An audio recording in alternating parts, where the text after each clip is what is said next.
Out there, the sun sets over the whooshing and grunting of organised violence. In here, the result of it. I dragged myself off to regroup in the single toilet cubicle inside the ladies' changing room. Tipping my head back to stem the blood flow, it was hard not to feel like a ragged old dog, but it's the instinct of the wolf to hide itself away when wounded. The scent of my blood masked by a mix of disinfectant, sweat, deodorant, and feet. I'm in here, try the men's. It's a horrible scent, but I huff it up like fumes. It's intoxicating. The blood won't stop. You should see the other lass. She's wiry, blonde, tiny by most people's standards. It's easy to get complacent. She's the best one here by a mile, but our main trick is letting you forget it. You think there's no way she'll get you. She's a stick, but you leave an opening, she pushes right through it. No longer a newborn fawn, now a punchy sprite, a medical marvel, a boxing prodigy.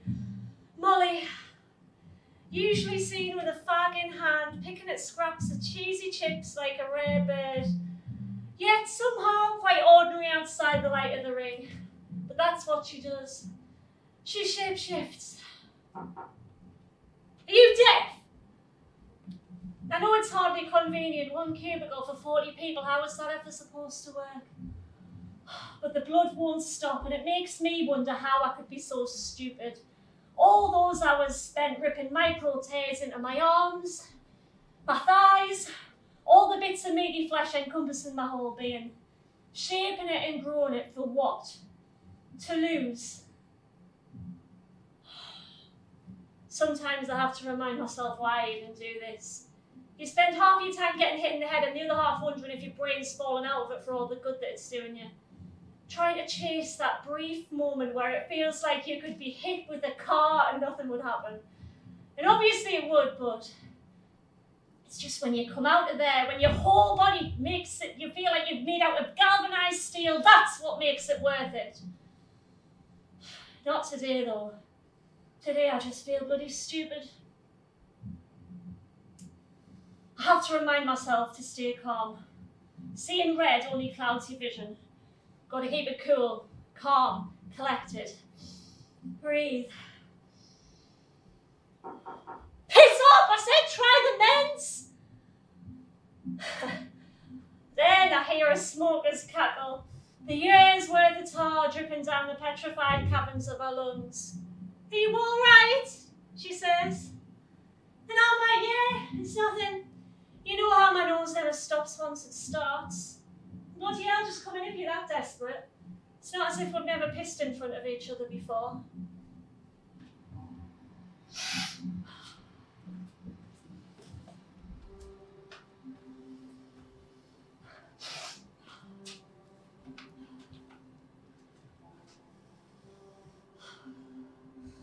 It feels like I've just snorted glass.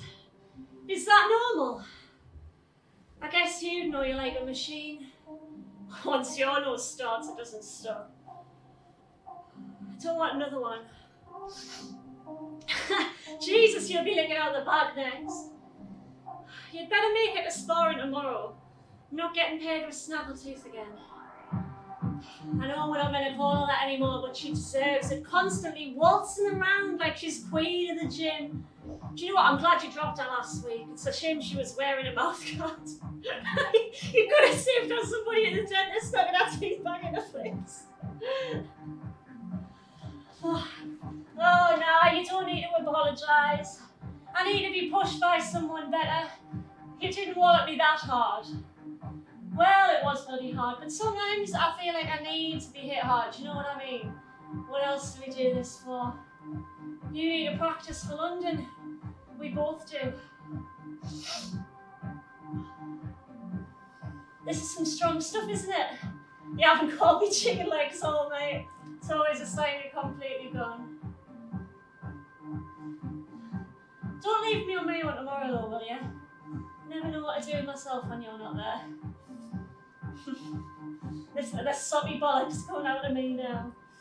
But it's true, it's like you're my sister. Even though you're the younger one, it's like you're the older one who knows everything. I bow down here, on the gym floor or in this grotty cubicle with my chicken legs. I bow down here. This is some strong stuff, isn't it?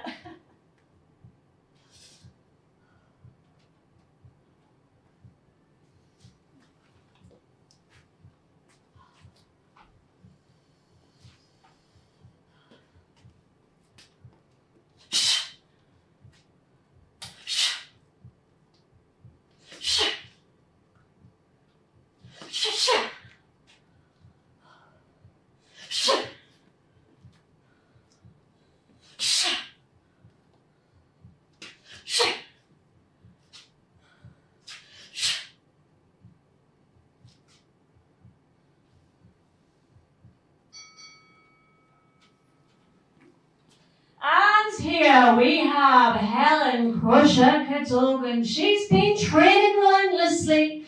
She knows that fighting London will be a life-changing opportunity if she gets it. But if that double jab crosses anything to go by, she'll struggle to crush a can of Diet Coke.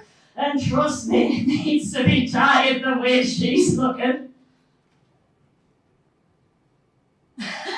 At least her flexibility has improved since the last time she was on the mats. Crusher's got no issue landing a head kick, but will there ever be any real power behind it? Been working on that. She's in better shape now, but by no means the best. There's still an excess layer of blob there, maybe. She hasn't been working as hard as she says she has. But with Lucy's Snaggletooth Jones, we might just have a dark horse on our hands. With that devastating shoulder injury, we were worried that she'd be out of the running, but she's back training just as hard, smashed out that signature leg kick like no one's business. You can't seriously be lumping me in with her. She's not a contender for anything. But where's Molly, the Reaper Rennick, the toast of the town, Byker's warrior princess, known for her skilled jabs and question mark kicks? But the real question is, why isn't she in training? Up to no good again? Looks like this lass needs to pick up the cardio and put down the cocaine. She said she was coming, man. She wouldn't let me down a second time. So there we have it. 3 contenders, 1 spot. They're all hungry, they're all driven, they've all got a lingering scent of desperation hanging around their pits. For some of them, it's their last shot of making something of themselves at all. Oh, it's going to be a tight one for sure. We'll be with you shortly after the break. There's 2 spots, not just 1. No, we've had word from a reliable source that they're bringing in a ringer. Where from? Combat Academy! I've never heard of them. It's in Sunderland. Bastards. But don't fret, with your ability to lightly tap someone on the head with your foot, who knows where you'll end up? Oh, fuck you.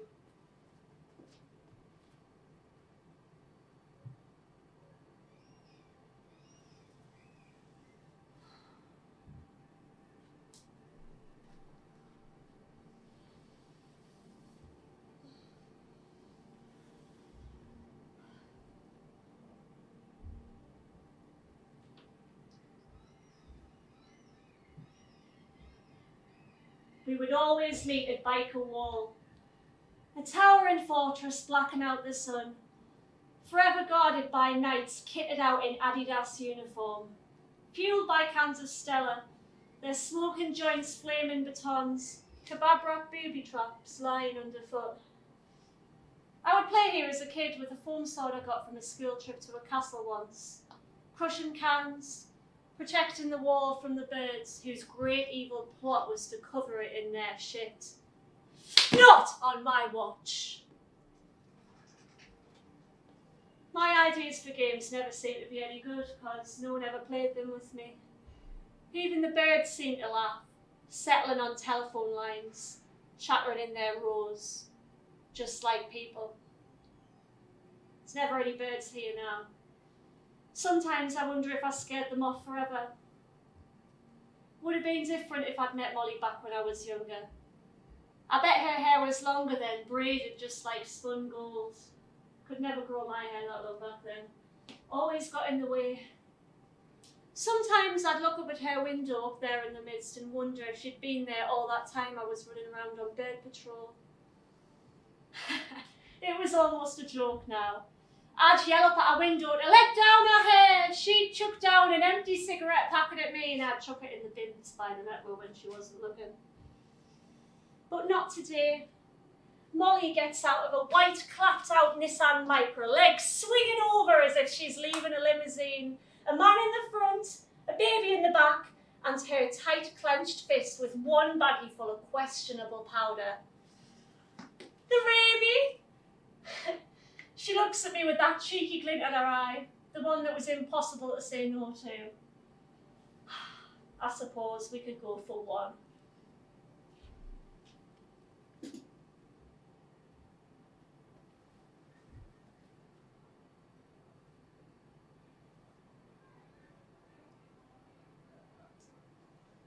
If Byker Wall was a fortress, then the Raby was its seedy tavern. Toxic, heaving. If you didn't know any better, you could be fooled into believing it was alive. Dots of perspiration trickling down the bricks. Could be beer, could be piss. Who could tell? What's he playing at wearing them fucking two-tone trousers? Does he think he's in bloody Jesmond? I thought he was listening, but he never listens. He never gets my hints. Maybe it's time to move on. Black and white trousers, black and white trousers. Here, you put the call in, man. It's your turn anyway. I can't spend any more money. My lass is starting to get suspicious. And so they go on. All these people with ruffled feathers are stabbing outside only a week ago. But where else would they gather? Where else would they go? Karaoke night at the Raby.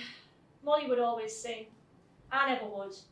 She'd take over the place, dance on the tables, and I'd keep watch. But she'd locked herself in the cubicle with that other, more powdery friend, leaving me vulnerable. That's the first rule of karaoke night at the Raby. Safety in numbers.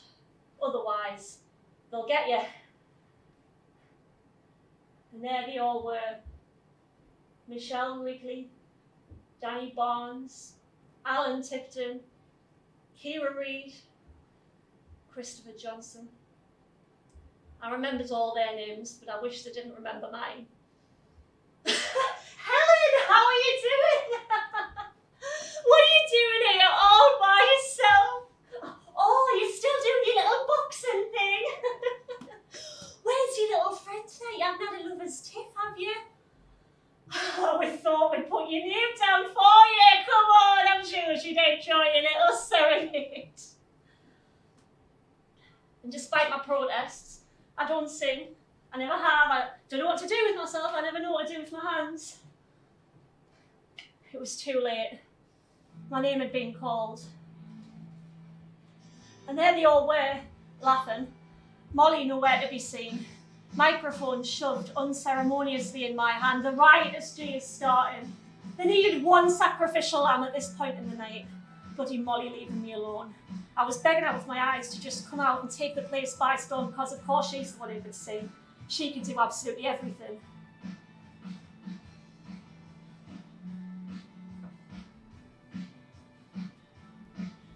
When ambitions ride high and emotions won't grow, and we're changing our ways, walking different roads. Love will tear us apart again. Love will tear us apart again. I was surprised there wasn't glass flying through the air yet. Maybe this was entertainment enough, watching me flail and flounder as the music played, doing nothing. And still I stood there. Why don't I just get down? It would be so easy to just get down. But I couldn't do it. I was stuck there like a mouse on a glue trap. They forgot about me eventually. The drunk, red faces turning to laugh at the next thing that caught their tiny attention spans. I looked around the rave with almost sober eyes, and for a second, I was jealous that they could all be so completely content to be absolutely nothing.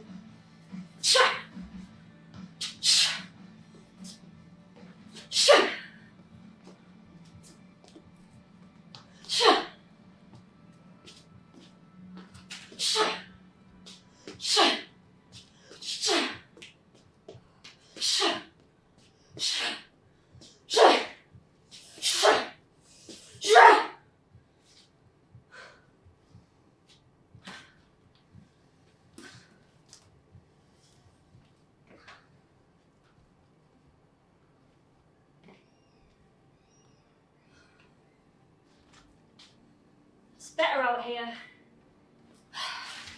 You can actually hear yourself think, all those bodies in there, don't you just want to slap them away? I know it doesn't matter if you're drunk, but you're not even supposed to be drinking. Here, I don't know why you even got me this. You finish it. You paid for it. No, there's nothing wrong. You just bought me this when I didn't even want it. Now, I feel bad for not wanting it, but you know I need to be sharp for tomorrow, so giving it back to you. You can have it. Thought you'd be grateful for a free drink. God, I didn't mean anything by that. It's got that point in the night where I can't see anything, hasn't it? Jesus. Fine, I'll just leave it here for the magpies. They'll have a better night than us. Where did you go anyway? Got ambushed because of you fucking off. No, they didn't say anything. They were just going on about the new flats and the new engagement rings and the new babies. Isn't it bloody boring when people just spit off at you about their lives without taking a breath? They didn't say anything about you, they didn't. Just take the bait for Christ's sake. What's wrong with your leg? Stop trying to hide it, I don't care if it's only a scratch. It's practically purple, you've bruised it. I've got arnica. I carry it everywhere, you never know what's going to happen. Did you know spit's the best antiseptic? I'm not going to spit on you, man, I'm just saying. Do you want the cream put on or not? Let me do it then. And so the night fell along Byker Wall. The degenerates locked back up in their coops, with the exception of a few lurking down the back streets. But it wouldn't be Shields Road without a few left behind. I slept that night with the outline of Molly's bruise burnt into my eyelids. It wasn't a training bruise. I wasn't stupid. It was the wrong location, the wrong intensity. It was a stem of deadly nightshade popping up amongst a peppering of faded brown blooms. But it would be useless to say anything. She always responded with the exact same thing. Now it's happened, and now we move on.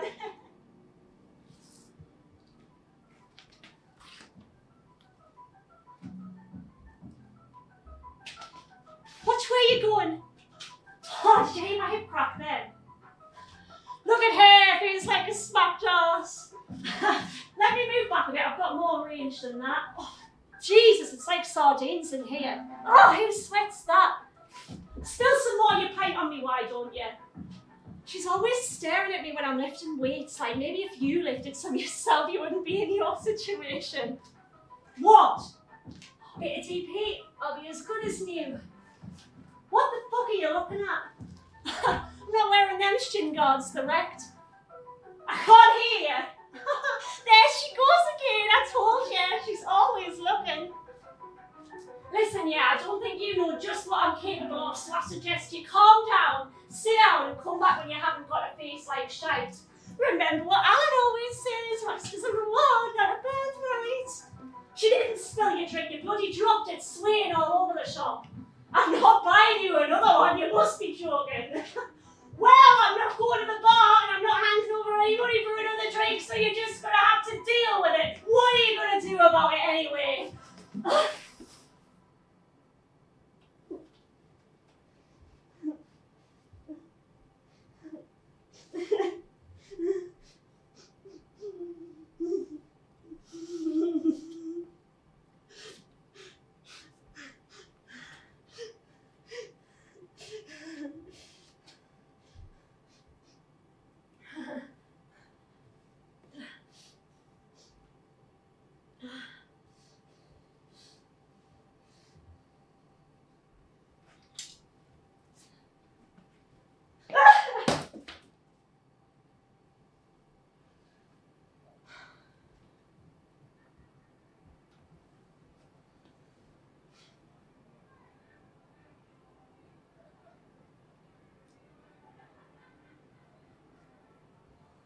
And so I found myself back at the Raby, the beacon of the broken, where dreams didn't so much come to die as to be pinned on the dusty dartboard in the corner. Even darts, too much of an effort for these lazy bastards. And everyone stared. It wasn't typical of me to be here at the Raby at this time, and God help us all if anything went against the typical at the Raby. Maybe, just maybe, I subconsciously wanted to be here, to lose myself in the opium of other people, just for a while to have them gasp and say, "What happened to your foot?" And I would tell them. It was the kind of pop, the sort of crack that I knew I had to be worried about. I looked down at my foot and it was no longer mine. It wasn't the foot of someone powerful. It was the foot of the old dear in the charity shop just minutes away on Shields Road, swollen, affected, limping along as she potted, tending to the needs of ungrateful visitors with a smile on her face. Invisible, but content. The indignity of it all, a small price to pay to avoid the loneliness awaiting her back at a darkened bungalow. Even the cat choosing to hide in the shadows, far away from her bleating calls. And they'll all nod and sink their pints to get away from me, back to their own lives, safe, fluffy, comfortable. Because this is of no consequence to them. Why should it be? I feel like a cat that's been declawed. My wings have been clipped. But you can't expect sympathy from a bird with no desire to fly.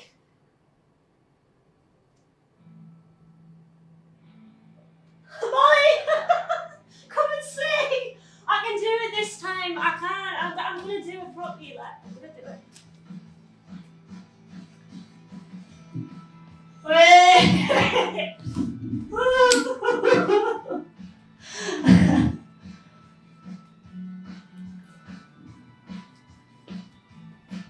When ambition rides high and emotions won't grow, when changing our ways down different roads, and love will tear us apart again.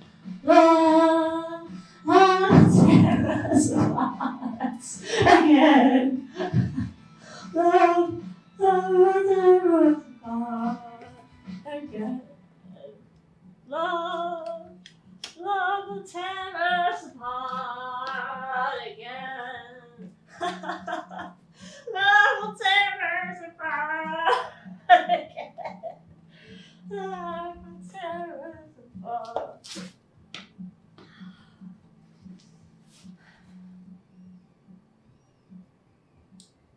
We sat under the Tyne Bridge. The kiddie waves haven't called it a night a long time ago. Molly huddled in someone else's jacket. Mascara running down our face. Do you remember why we got kicked out? I asked her. No. Of course you didn't. Something to do with that chucking the microphone at someone's face when she was trying to sing Endless Love. Oh, he isn't answering the bloody phone. Who isn't answering the phone? Leon! Whiteness on microman, stupid me to ask. I just need something to sort me out. Don't we all? Wait a minute, what you got there? She's looking at me now, eyes like 2 8-year-olds she'd swiped from the pool table. They don't get you high or anything, they're just, from my ankle, they make your head feel a bit like cotton wool, like you could sleep for a while. Sounds good to me, I'll have some of that. I wasn't even offering, but I gave her some anyway, if only to shut her up. We can go home in a bit when it kicks in. It's fine, I'm in no rush. She takes a deep breath as if she brought me here for a reason. How is your ankle? It's fine. Well, it's not fine, but nothing's going to be fine, not for months. Jesus, I'm sick of that question already. It's only been a day. It's the worst timing in the world that you had to fall with it being London and all that. Yeah, could say that, yeah. They picked me, you know.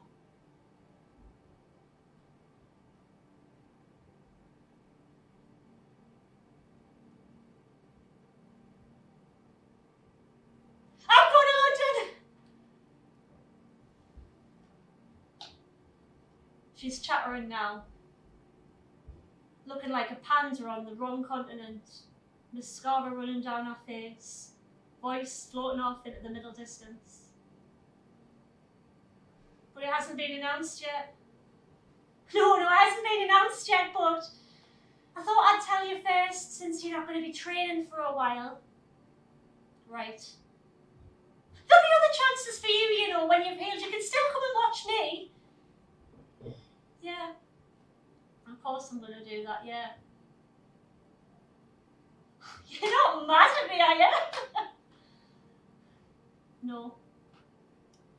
Can't quite describe this feeling. Maybe it's all the codeine rattling around my head, like singing karaoke in an empty room. Oh God, I wish those bloody birds would shut up. Jesus, you can tell she's already on the come down. They're endangered, you know. You'll miss it when they stop calling.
Do you remember when we do the flame challenge? One of us would flick on a lighter and the other would bring their fingers in, closer and closer, all while trying to keep a straight face. The first one to show their pain would be the one to lose. When we'd run cross country back at school, rain or shine, muddy or dry, would all be ferried out to the massive field just behind the motorway. Factories looming, a collection of bushes dangling out in front. The scrambles, we called it. I would run fast even then, racing to meet you in the bushes before Mrs. Peters would even realise I was gone. You'd always cheer ridiculously loud whenever I cut through the bramble. It was a miracle no one ever heard us. Get on, Crusher! Get on, Crusher! You called me that because of the time I crushed a paper cup of tea flat in the canteen, trying to put the lid on. You said it tickled you for some reason. You said I didn't know my own strength, so the name stuck. You never ran cross country. You always had an excuse up your sleeve and everyone would believe you because what reason would you have to lie? You smoked even back then, chain smoking packs back to back like an adult mother with 5 unruly kids. What did a 15-year-old kid have to stress about? I remember wondering that as I took one with burnt fingers. You took great care not to burn them again. I didn't understand why at the time.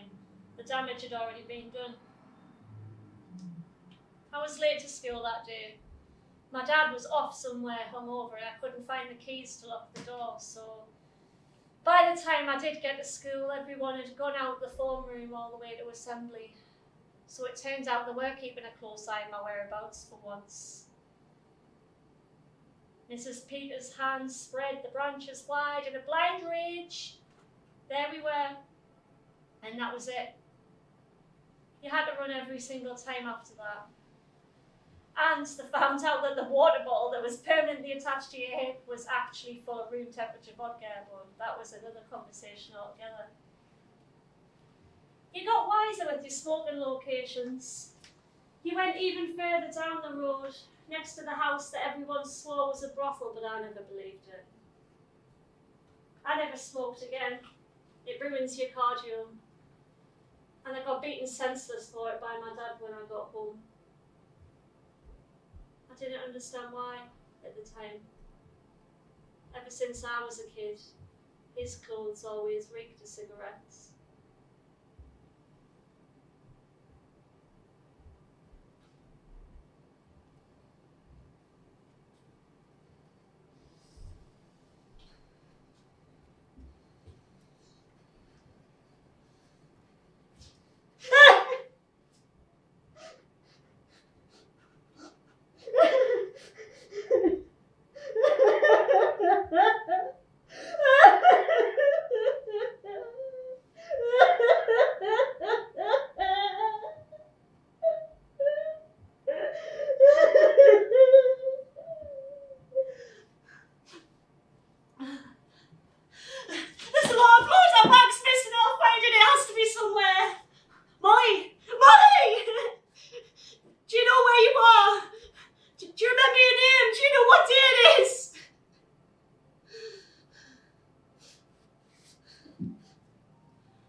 doing anything. Yeah, well, it'll get better in time. Surprised you're still standing after last night. I thought you were a gunner. Then no one would be going to London. Well, Snaggletooth, yeah, is a last resort. Maybe me. I could fight. Look, I'm nearly over this now, look. Well, kicks were never my strong point anyway. It's a good job you bounced back. They'd mourn the loss of you more than anyone. I am being serious. You're like the golden child. The second your foot touches the mats, there they all go, the turn and the gasp and the anxiously awaiting your return like a dog awaiting their master. The endless shuffling to make sure that you're paired with the best person possible because God forbids to put you with someone beneath you, like me. I've heard them. Don't pair them together, she's actually good. Can't tell them to fuck off when it's true. Are you actually alright after last night though, because what the fuck was that? Oh, and you left these in the Raby before you fell. Do I want them? Suppose mine are a bit battered now. Are you sure?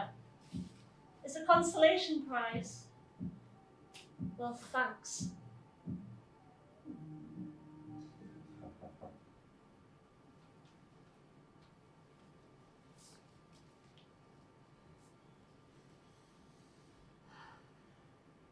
I'm worried about her. I don't know if it's the pressure of competing in London or what. Every time I go out with her, it's like she goes off the rails, blacking out, going to hospital. It's relentless. It's like our babysitter. I don't think she should be fighting in the state that she's in. For her own good, obviously. You can see how much of a flight risk she is. Do you think she'll even show up to the fight at all? Do you honestly think she's got the maturity to handle something like this? If I keep up with the physio, I'd be ready to take her place. And I know it won't be easy. Every time I'm training, I want you to push me down on the mats until the bile starts to rise up in my throat. The tears spurting from my eyes until a pool of sweat appears on the floor like a mirage in the desert. Even then, it's not enough. I want my head pushed down into the mats, reminding me that I begged for this opportunity. And even then, you should question your decision to let me stop training. I can do it. You know I'm right. You can see how tired she is. I hate telling her like this, but just think about it. You know I'll be here. She's good. We all know she's good. I just don't think she's ready. Not yet. Not this time.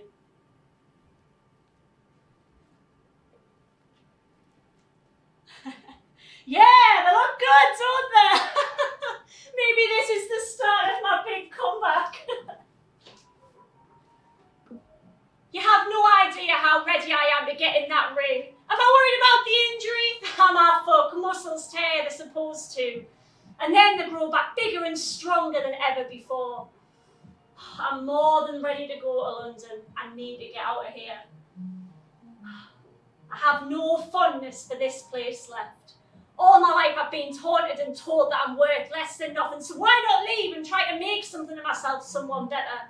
And they'll try to claim me, but I won't have it, because this isn't God's country. This is God's sharp spin, full of pricks. And they'll all be watching me on the fuzzy TVs, making more money than they could ever dream of, and my name won't even come to them. They'll just remember me as that weird lass sitting off in the corner of the pub while they were laughing, yawning, nodding off after the Sunday lunches every week, going off like clockwork, all they'd ever know forever.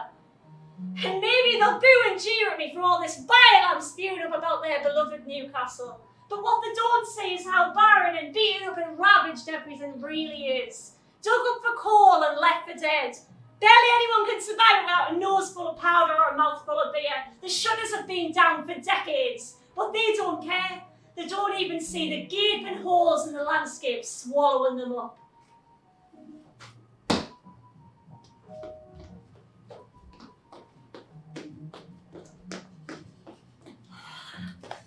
It's tight, but I think I'll manage it. It's going to have to be alright, there's not long to go. Maybe I'll book myself in a massage at that dodgy looking place just off Chilly Road.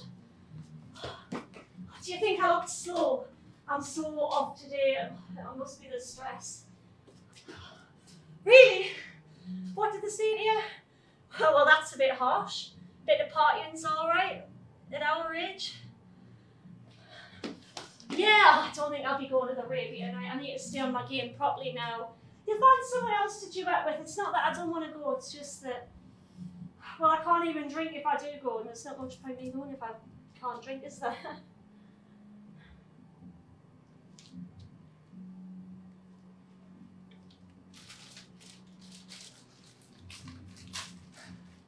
Why would you get me my favourite when you know I can't eat it? You're fucked if Alan comes back. No food on the mats!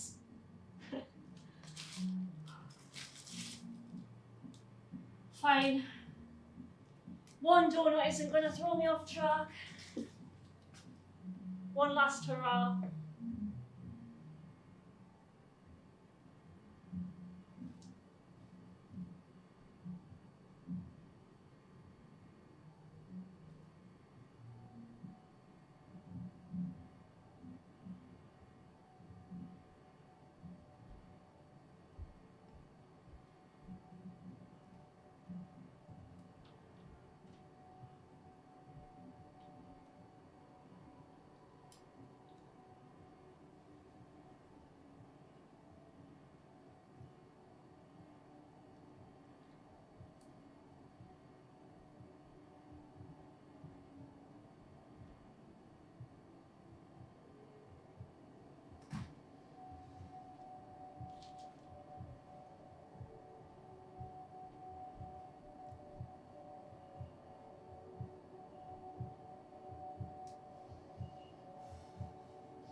Feels weird going through his stuff. Almost like he's going to slap 7 shades of shite out of me for even looking at it. Do you remember the last time I was up here? Surprised I'm still kicking after the beating I got.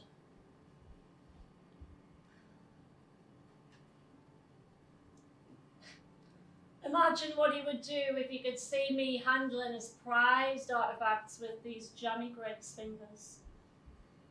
So prized he left them in the loft for years to gather dust. Would you use these? Sometimes I wonder what it would have been like if he'd kept it up.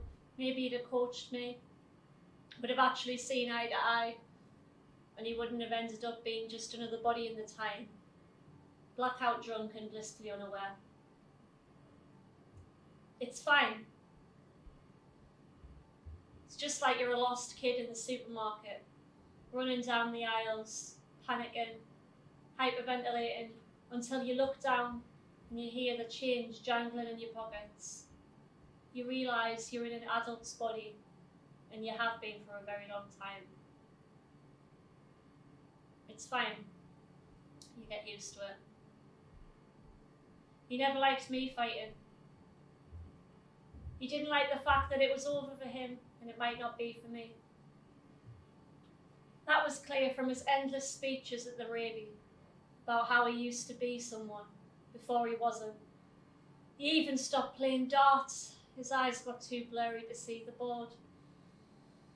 "You're wasting your time, you know," he'd slur, mouthful of chips. "It's going to chew you up and spit you out. Before you know it, you're left with no job, no skills, left for dead." Well, look who's dead now. We didn't exactly leave things on the best of terms, but surely he knew. I never hit him back. I always carried him up to bed, like I always carry you. He'd never remember, like you never remember, but I still did it. Even when he burnt my fingers with a lighter for his own entertainment, like we did. The first one to show the pain would be the one to lose. The better my poker face, the less pain I'd have to endure. Maybe he did me a favour. At least now I'm not a fucking wimp. Chucked most of it out, but I did keep his shorts. Had to wash them a few times to really get the stench out. They're the only ones I really wear. It's a way to keep his memory alive. Like, fuck you. I'm wearing your shorts. I'm going to win something wearing your shorts. And there's nothing you can do about it.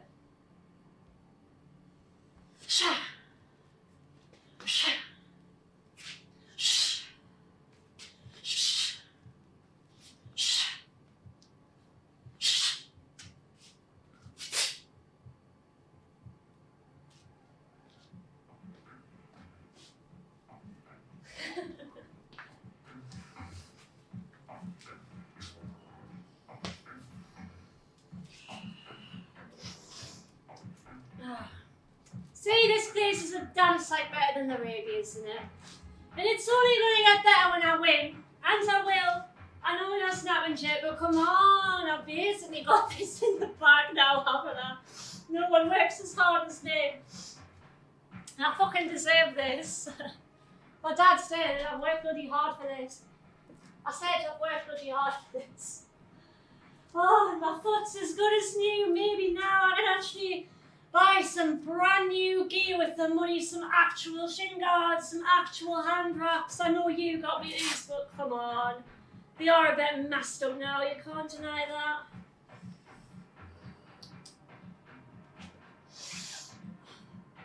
Is that all the coke there is? Come on, we're supposed to be celebrating! Why have you got a face on for? Because I said your hand wraps look shit. Well, how old were they when you gave them to me? Don't be like that, man. Oh, you don't have to be jealous of me. I was happy for you when you had it. Shit happens.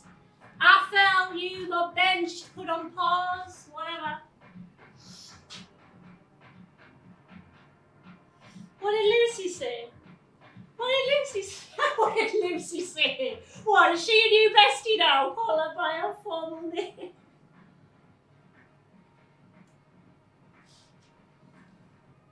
I was worried about you. I didn't think they'd take away your spot. You were showing signs of worrying behaviour.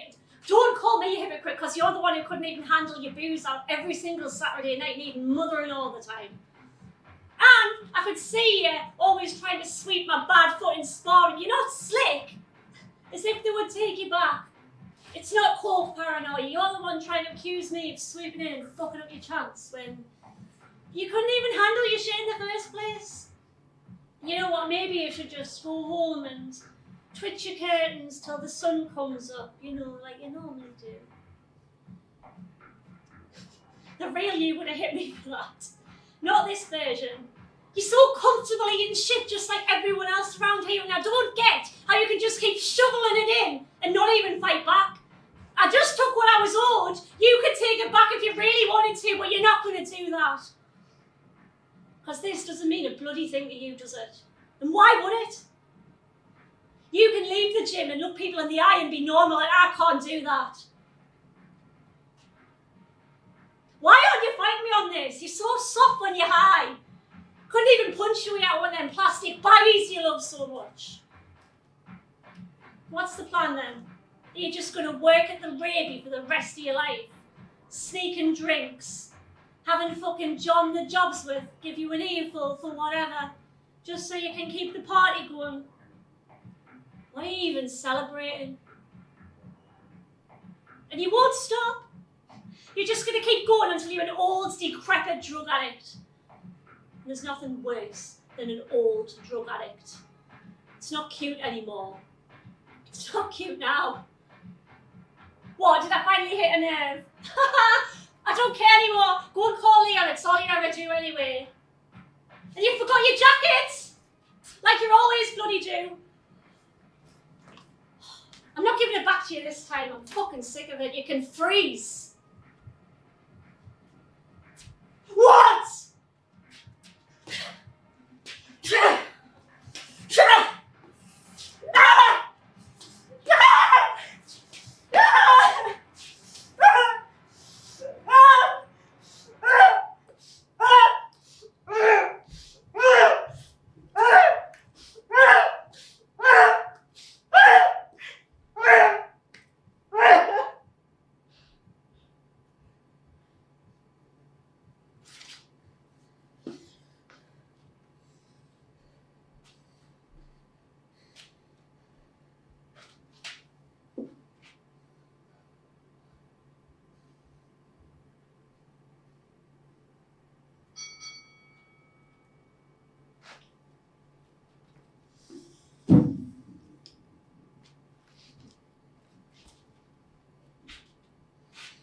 It seemed like she really had a handle on it this time, even with the nights out, the torn ligaments, the shady backroom dealings.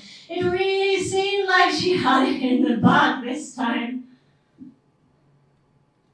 Stop talking about me in the past tense. It's not as if I'm dead. We really thought she had a shot of winning the belt before ruining it all at the last second.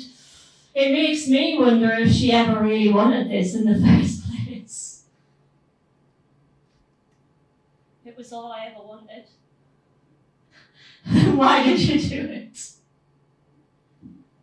I don't know. It's not like I intended to black out. I never black out. That kind of thing's reserved for Molly or my dad. Between both of them, there was never any time for me to be any trouble. It was my job to just soak up all the drama and sort it all out. So how have you found yourself in the gym office in the cold light of day, tiny little bruises, tiny little cuts, scrapes everywhere, and all those solemn eyes on you as if something serious has happened? Something serious has happened. I'm not fighting anymore. We're trying to understand, and why lash out now? It's not even as if you can deny it either. The CCTV evidence, it's pretty damning, and even a little embarrassing. That wasn't me. Except it was. And none of us get it. Who are you even fighting? I don't know her. I thought it might have been Molly at first glance. She was pissing me off and more than deserving of a slap, if I'm being honest. It was more than a slap. There's going to be consequences. I know that now. And it turns out that Molly has bigger problems. She lost it when you laid into her, leading us to the second tragedy of the night. It seems that the Reaper's fists are no more after she took a huge metal doorstop and smashed it down to break every bone in her hand. She said it was because she didn't want to fight anymore, and this was the only way she'd ever stop. I get that. But why burn it all to the ground? Why not go out on a high, dignified in defeat, glowing past, shining on behind her? Can you offer some perspective on this? I don't know. Maybe I know I fight because I can't cope with normal life. Maybe Molly couldn't cope with it either. There's too much stuff coming at you all the time, and it never stops. At least when you're fighting, it's just one fist, one person you've got to pin down and beat. My heart might be beating out on my chest, but at least I have some kind of control over it. I don't think you really answered my question. Doesn't matter. I'm not fighting anymore. I've wrecked it. It's over.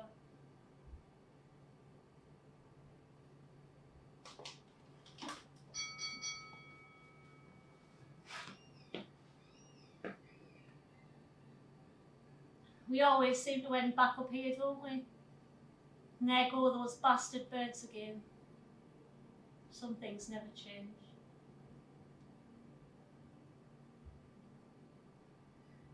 I didn't mean anything I said about you. And I'm not just saying that because I'm not going to London anymore. I get it with you and drinking now. How it's like the rug gets pulled out from under you, and then no one ever sees you the same way again. And like with my dad, I thought it was just him being selfish. I didn't want to be like him. I loved him, but I didn't want to be like him. But I am.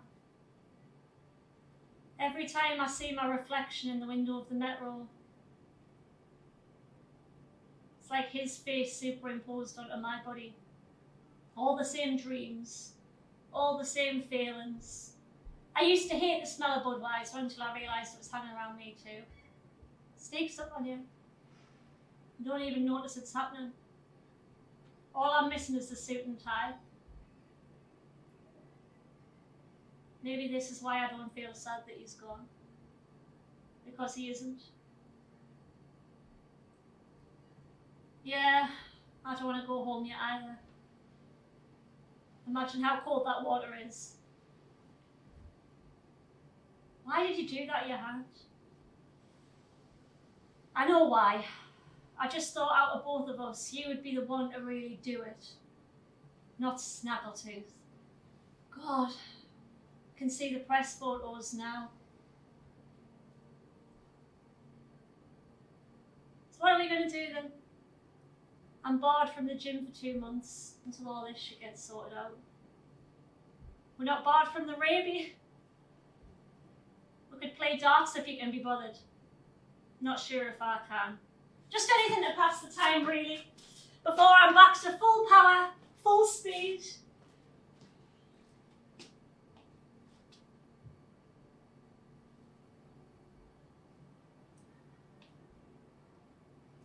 Because when I used to train, there was none of that pussyfooting around like there is now. They should let me back in there, teach them a thing or two. Same again, yeah. That was amazing, you know. It brings a tear to my eye to think about it sometimes. I almost did it. And almost means nothing, I know that. Could I go back and coach? Yeah, I could. It wouldn't be the same though. No one's watching the coach. You'll never understand unless you were so close you could taste it. A bitter smell in your mouth that never quite washes out, not for all the beer and wine in the world. Your own name doesn't even sound the same to you anymore. Oh, John, man, I'm cocked out. Get someone else to fill up the soap. And so you take up residence on a bar stool, the one where your friend always used to sit, next to the fuzzy TVs. Here is a bit GT and Coke, will you? She always used to love a sip of that. Aye, don't listen to John, man. He's just trying to get promoted to dickhead. Between you and me, I think he's already there. Turn up the TV, will you? It's quiet as a grave in here. Never had a good word to say about the rabies before. But after a while, you just kind of accept it for what it is. The primordial ooze. We all end up at the bottom of the river eventually. Some of us just drown quicker than others. But it's not all bad. They still do a decent Sunday, do they? Might as well join the flock of dodos. A horde of glassy eyes all glued to the match. Watch and yell and watch and yell. And whisper, that could have been me up there. That could have been me.